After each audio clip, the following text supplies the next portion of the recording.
Electric গাড়ি কেনার পরিকল্পনা করছেন? দেরি করলে হাতছাড়া হতে পারে ভর্তুকি। দেশ জুড়ে বাড়ছে ইলেকট্রিক গাড়ির চাহিদা। দেশের একটি বড় অংশের মানুষ এখন পেট্রোল চালিত গাড়ির পরিবর্তে ইলেকট্রিক গাড়ির দিকে ঝুঁকছেন। এদিকে বৈদ্যুতিক গাড়ি কেনার ক্ষেত্রে বড় ভর্তুকি দিচ্ছিল কেন্দ্রীয় সরকার। ফেম টু ইন্ডিয়া স্কিমে 2019 সাল থেকে শুরু হয়েছিল সেই ভর্তুকি দেওয়ার কাজ। এই খাতে বরাদ্দ 1,500 থেকে বাড়িয়ে করে দেওয়া হয়েছিল একেবারে 11,500 কোটি। যদিও এই স্কিমটির মেয়াদ শেষ হয়ে যাচ্ছে চলতি বছরের 31শে মার্চ।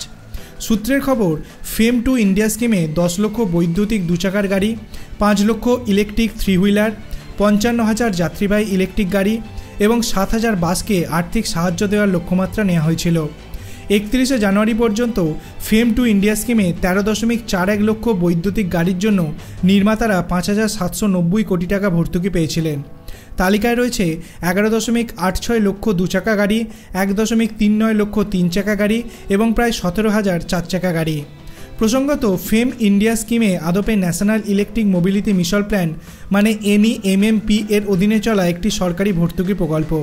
ইলেকট্রিক গাড়ির ব্যবহার বৃদ্ধির প্রচারের জন্যই faster adoption and manufacturing of electric vehicle FAME প্রকল্প চালু করেছে কেন্দ্রীয় সরকার।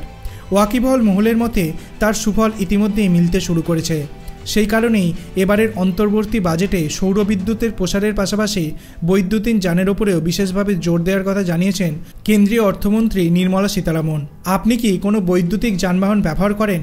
তাহলে আপনি কি এই ভর্তুকি পেয়েছেন? আপনার অভিমত আপনি কমেন্ট সেকশনে জানাতে পারেন। ভিডিওটি ভালো লাগলে লাইক করবেন, চ্যানেলটিকে সাবস্ক্রাইব করতে ভুলবেন না। ধন্যবাদ।